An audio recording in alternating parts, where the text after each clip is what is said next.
Stop watching the price. That number is a distraction. The real story isn't the number on the screen. It's whether you can get your money when you need it. In March 2023, that promise was tested. When Silicon Valley Bank failed, the digital dollar, USDC, broke its peg. For a critical moment, $1 on chain was worth less than $1 in your hand. Not because the money vanished, but because the system that moves it stopped. The pipes were closed. This revealed a powerful truth. Your money is only yours if you can move it. The most important question in finance is not how much is it worth, but who can say no to your transaction? This isn't theory, it's a mechanical reality. And it's a reality that puts your access to your own capital at risk. If you are here, it's because you understand the real story isn't the price. It's the architecture of settlement. For years, stablecoins have been quietly rebuilding the global financial system.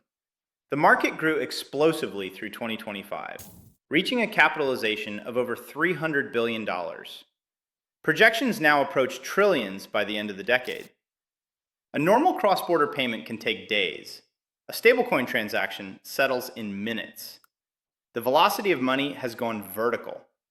Annual transaction volumes have soared into the tens of trillions, blowing past payment giants like Visa. In 2025 alone, stablecoins settled $33 trillion in volume, and January 2026 saw another $10 trillion moved.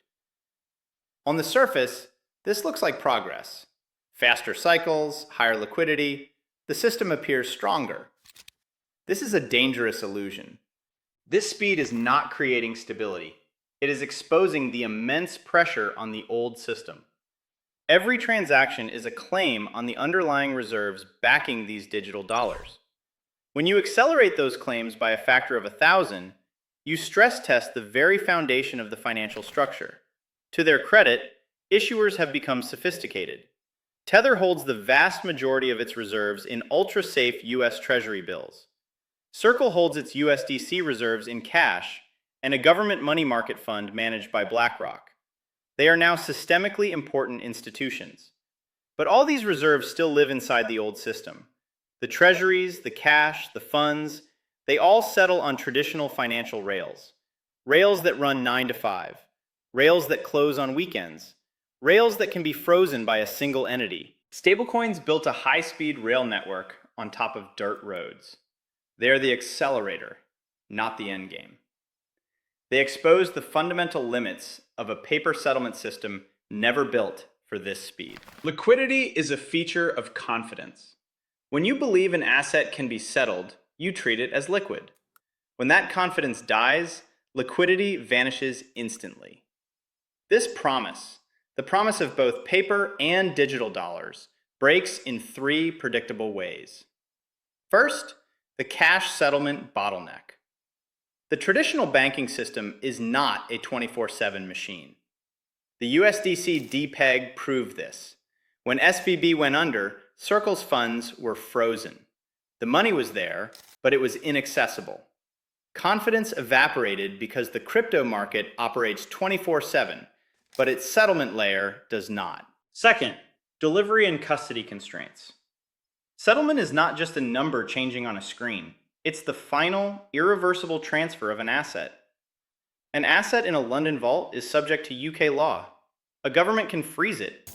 We see this constantly with stablecoins. Working with law enforcement, Tether has frozen over $3.5 billion in USDT, including a single coordinated action to freeze $182 million in January 2026. Justified or not, it proves the point. If there is a central issuer, settlement can be stopped. Government actions, like those in Nigeria creating new tax and reporting laws for crypto exchanges, are a stark reminder of how quickly access and privacy can be altered. Third, a total collapse in confidence. The fall of Terra USD, an algorithmic stablecoin, was the ultimate example. When trust in the underlying algorithm broke, the entire settlement mechanism was obliterated overnight. In a crisis, the conversation always swings back to gold, the ultimate store of value, the final settlement asset. This is the common wisdom. and it represents a fundamental misunderstanding of its limitations. Recent sharp repricing in precious metals wasn't a failure of the asset, but a symptom of the system, a forced liquidation driven by a desperate search for dollar liquidity. It exposes how even safe havens are trapped within the rails of the legacy system. The fatal flaw is this: gold settles only when someone lets you have it. Your ownership of gold is almost always a claim on metal held in a vault. To take physical delivery, you need the custodian's permission and the government's permission. History is clear on this. In 1933, the US government made private gold ownership illegal. Today, nations freeze the foreign gold reserves of other countries as a geopolitical weapon. Moving large amounts of physical gold is slow, expensive, and useless for the high-speed settlement our digital economy now demands. The belief in gold as the ultimate extinguisher of debt is a relic. It's a bottleneck, not a solution. When all other systems seize, capital hunts for an exit. It hunts for a settlement layer that cannot be frozen, censored, or controlled. This is an architectural argument, and it is where Bitcoin provides the only functional alternative.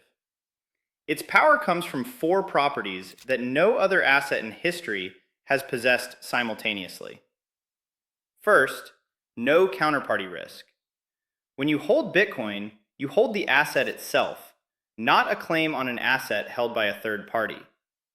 A USDC's settlement depends on Circle and its banking partners. Bitcoin's settlement depends only on its decentralized network. Second, no permission needed. To send a wire, you need a bank.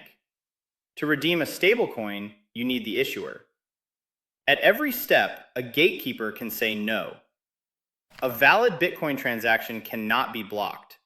The system is blind to who and where you are.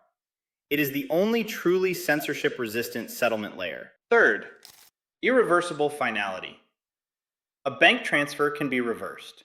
A credit card payment can be charged back. A Bitcoin transaction is practically irreversible after approximately 1 hour.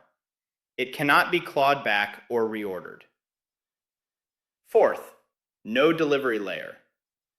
For gold, settlement and delivery are two separate high-risk steps. For Bitcoin, the network is the settlement and delivery layer.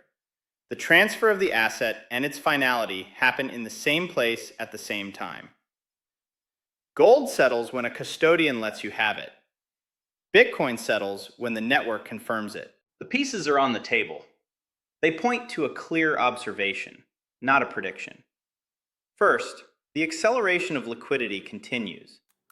Fueled by stablecoins, transaction volumes are adding relentless pressure on the 9-to-5 banking system to meet the demands of a 24/7 world. Second, this pressure has already revealed the points of failure in the paper settlement system. We have seen events like the USDC depeg.